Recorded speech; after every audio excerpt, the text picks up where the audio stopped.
Well, what's up, guys? Mason the Brock Henderson here, and I know some of you are probably thinking, "What's this? Why's he got the mad-looking thumbnail? Why is he upset looking? Why is he upset looking right now? Why isn't he happy? We won 4-2.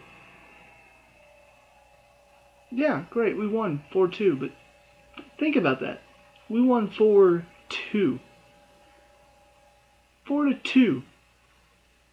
We let in 2 goals from a team that couldn't even score against Man City when they were at home, who haven't played in 10 days, and they come to our place and manage to put 2 past us. And once again, it's us giving the goals away. It's a lack of tracking, it's a lack of defending, it's a lack of marking, it's a lack of closing down. How did Tottenham score the 2 goals against us when we went to their place? Same exact goal twice. Ericsson crosses it in because nobody's closing him down. Ali's just in between the 2 defenders. Easy header, easy goal. How'd they score the 2 goals against us in the FA Cup? First one, nearly a carbon copy. Ericsson, same exact position, finds Kane off the header, has all the time in the world to find the cross. Kane, all he has to do is stoop down to deflect it towards the far post. Second one, nobody's closing him down again. Ali's running in between the 2 defenders. Easy tap in. 4 goals from Tottenham, all the same exact way. How did Southampton's second goal come in? Tadic is completely unmarked. Matic isn't closing him down. Bertrand's making a run in. Nobody's tracking him. Cahill gets beat in the air by Bertrand. Think about that. Bertrand's like, what, 5'11"? Maybe 6 foot? Probably not. Cahill's what, 6'4"? And he gets beat in the air because he's not ready for it. He's not watching the man. He's not tracking the run in. He's just like, oh, there's the ball. Oh, there's the ball. Oh, there's the ball in the goal. Well, how did that happen? If only I were paying attention.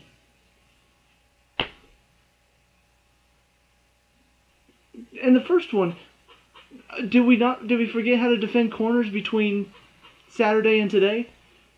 Tottenham had 11 corners. None of them were threatening.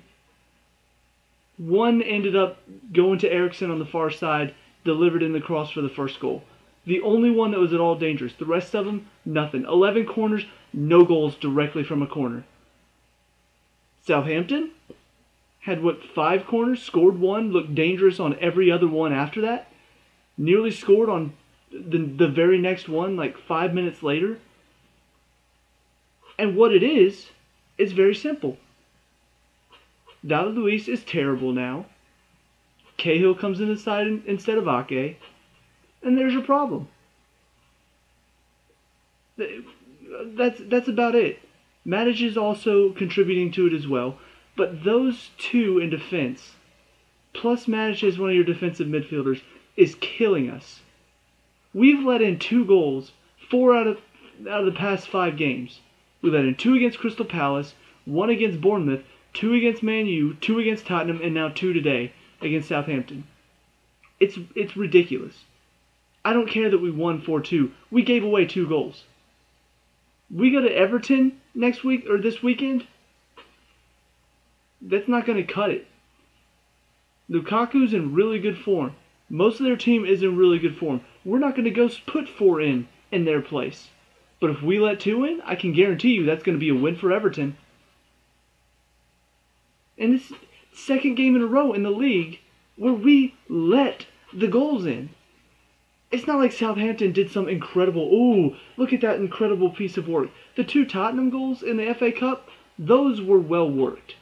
We didn't let them in. They found a way in.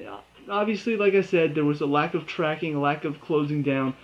But let's be honest, they were very well worked goals. Like, any other team probably wouldn't have found the area, the space, in that little amount of space to be able to score like that. So, okay, yeah, they scored 2, but they were really good goals. These were crap goals. The first one, nobody's tracking the man at the far post, which actually happened 3 or 4 times throughout the entire game. And then he just passes it in, and Romeo's completely unmarked. Easy tap in. That's all it is. The second one, like I said, Matic is standing about 7 feet, probably more, off of Tadic. Just like, here, have all the space you want. And like I said, Bertrand just makes a run in. Nobody's watching him. Cahill, who challenges for the header, doesn't even know he's coming in. Doesn't see him. Nobody shouts. He doesn't look to see. And then he gets beat in the air. It's so easy to score on us right now. 11 games in a row without a clean sheet. That's not good enough. And like I said, David Luiz, Cahill, Matic, all are problems right now. Cahill, yes, he scored the goal, and at times he does that, so if you want to keep him in the side, that's fine, because at times he does do something like score a goal when we need it. But defensively, he offers you nothing. David Luiz looked a fool today. He got megged. He wasn't winning headers in the air. When he was winning headers, he was coming way out of position to win it. And even if he did win that header, it ended up at the feet of a Southampton player. I counted 4 times where it was an easy, free header. He doesn't clear it. He doesn't find one of our players. It's a header right to a Southampton player. Right to their feet. One led to a really good chance. The other one, thankfully, Spilicueta stepped in and blocked. What happened?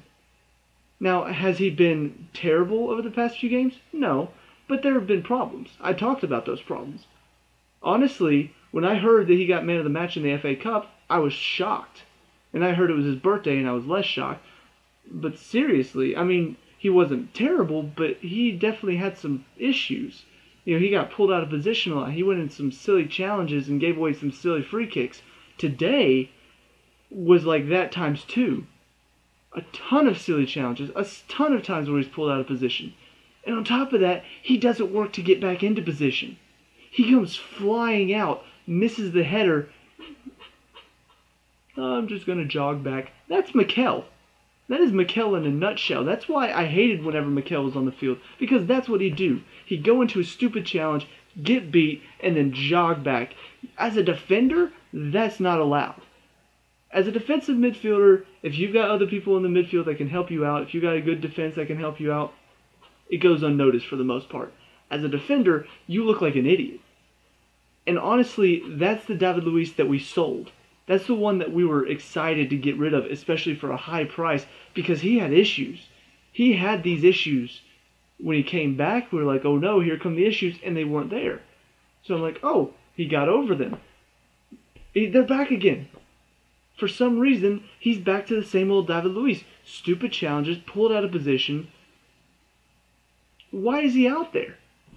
Why is he allowed to continue to make the same mistakes? Because, I mean, it's not, like I said, not terrible in the last few games, but these mistakes were there. Today, it was like it was multiplied by, I said 2 before, it was more like 3. I mean, you could really, really tell he was not in it today. He was not there mentally, physically. He just wasn't ready for today. And Gabbiadini made him look like a fool. He really looked childish again. So, there are your 2 problems in defense. Matic, I've talked about him in the past few games. Nothing's changed. Nothing has changed in these past few games to make me say, oh, you know what? Yeah, Matic needs to be out there. That goal, brilliant goal. That's all he brought you in the last game. He doesn't control the midfield. He doesn't help you passing wise. At times he'll put in a good pass, but for the most part his passing is fairly basic. He doesn't help you defensively because he leaves men with a ton of space. They get in behind him and it's like he just doesn't know. He doesn't know that there's a man behind him in space, in between. Here's your defense, here's Matic, here's the man. At a high school level, I can tell you, we don't let our players do that. If they do, we have an issue that we got to fix. Either we bench them or, we make them run. I don't know. We try to fix it the best we can. Why at a professional level are you allowed to do that? How are you allowed to let a man in behind you in acres of space? Either the defender should step up, or they should tell him to watch him, or he should be seeing, okay, there goes that man, I'm going to track his run. But instead it just stands there. It's like, oh, what are you going to do? What are you going to do? Oh, that was a good pass. Good job, man. Why is he out there? What has he provided aside from the goal? And I'm just going to be honest. Goals to me don't mean a whole lot. Cahill scoring, Matic scoring, it doesn't mean a whole lot to me. I judge it by the game as a whole. That's why I'm so mixed on Pedro, because he'll do something good but immediately do something bad. So on a whole, he's fairly average.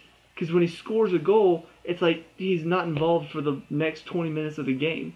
So, oh great, you scored a goal, but what else are you going to do? Are you going to do anything else aside from that one goal?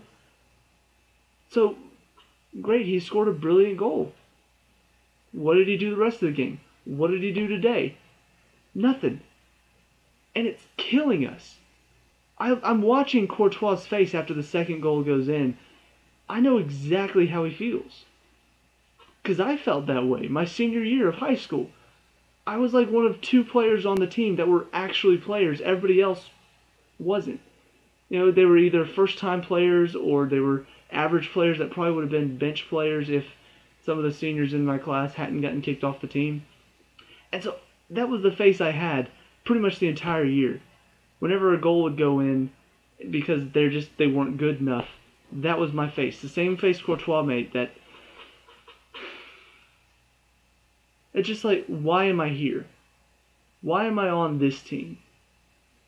I mean, he can't really do much more than what he did today. And honestly, it's almost like it's kind of making him worse, because I'm watching as some of these crosses that are being floated in, Courtois with confidence, no problem.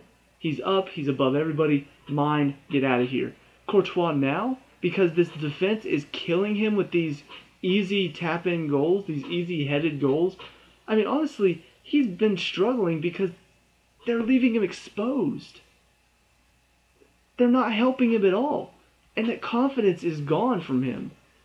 The 2 goals today, there's nothing he could do about that. The first one he actually did well to keep the shot out. Unlucky that it bounced to Romeu, but why isn't Cahill on him?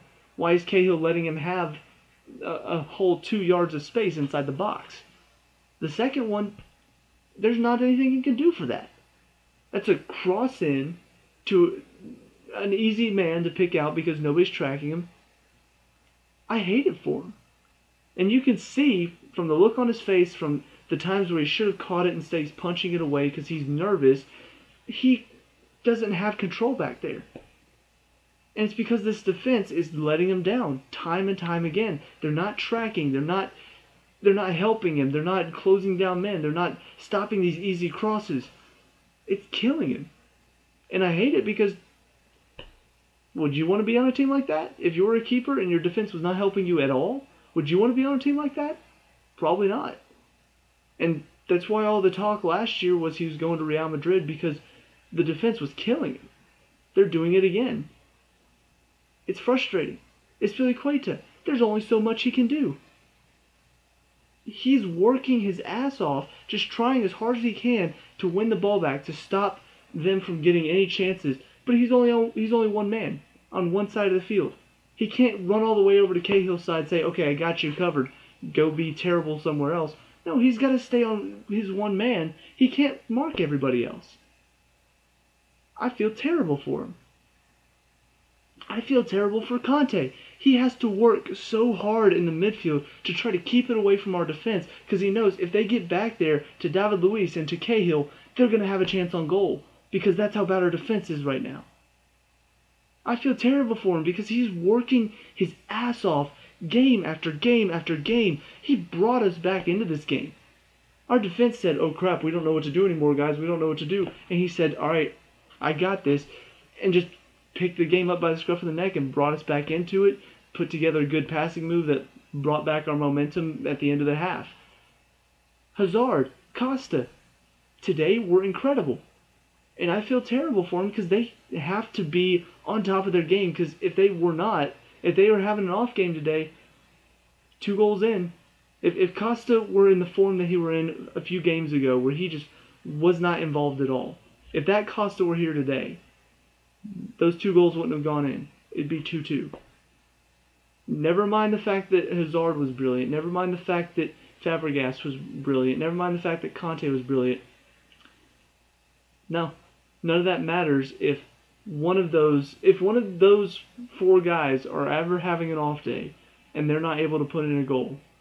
We're going to struggle because our defense is terrible right now, because 2 of our 3 defenders are crap. one of our defensive midfielders is crap. And a lot of you may think I'm being harsh on them. I'm sick of it. I really am. As somebody who used to play and wants to play so desperately but can't play anymore, well, can't play. I'm not really the same player I was when I graduated. I haven't really been able to work out. I didn't get to play after I graduated high school. So now I'm just coaching. Every day I coach. Every day I go out there, I'm like, man, I want to get back into it.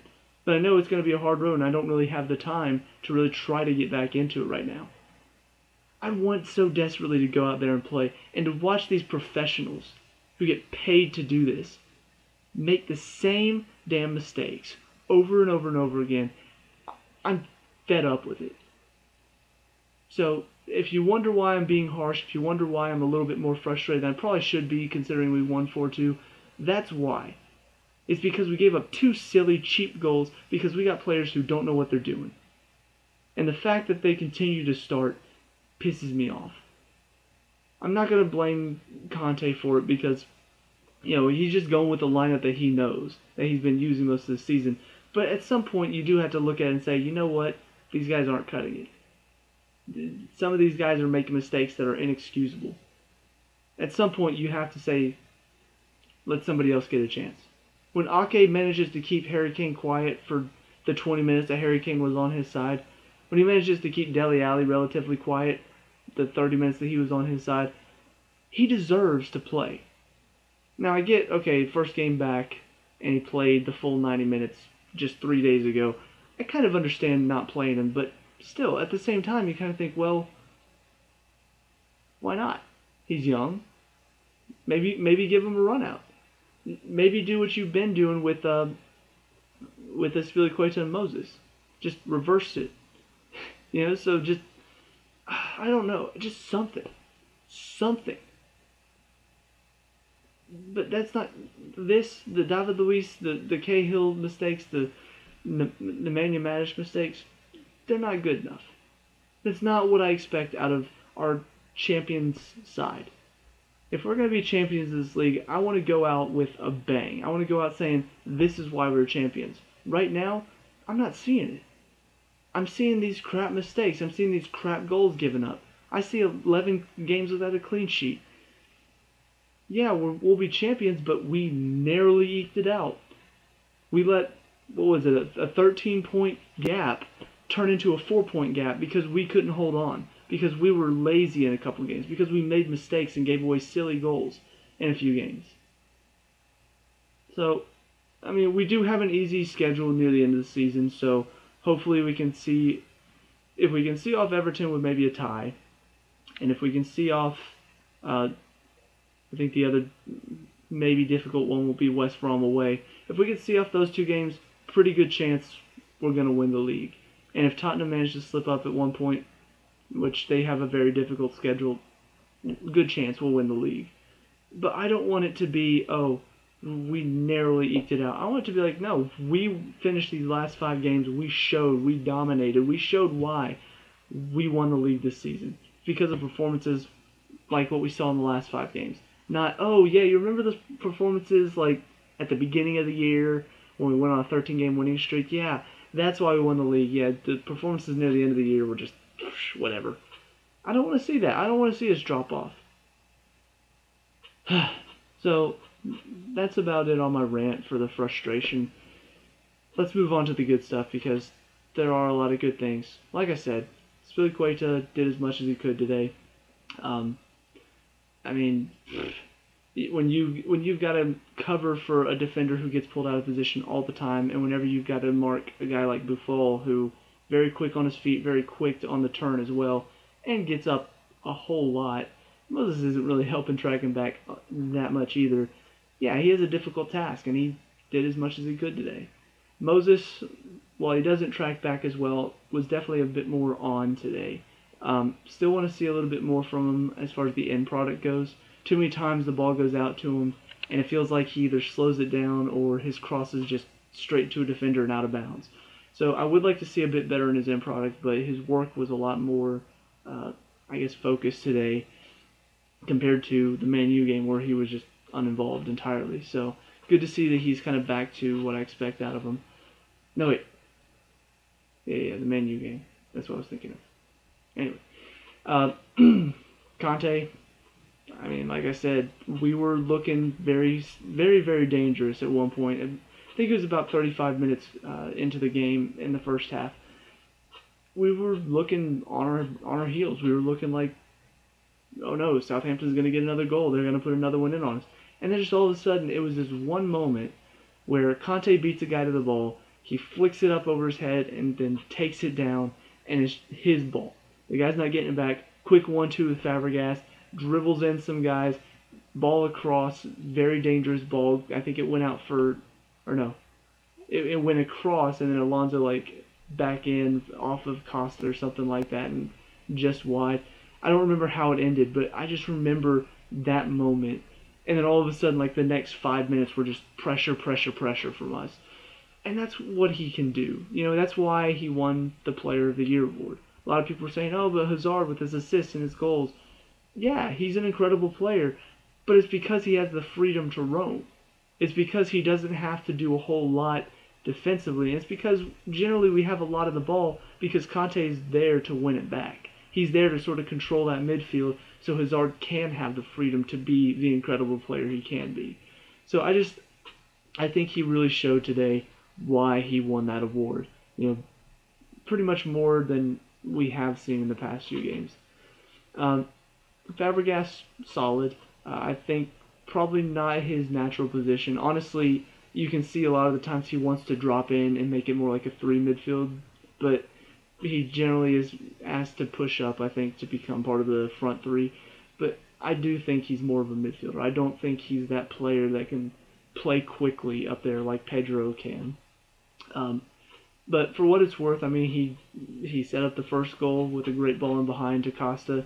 He worked hard. I think his defensive side of his game is underrated. A lot of people are talking about, oh, but Matt's just in there for the defensive. I honestly think Fabregas, while not a great defensive player, compared to Matic right now, I think Fabregas is a fine defensive player. I think he puts in some good challenges. I think he works hard to win the ball back. I think he reads the game very well and makes some good interceptions.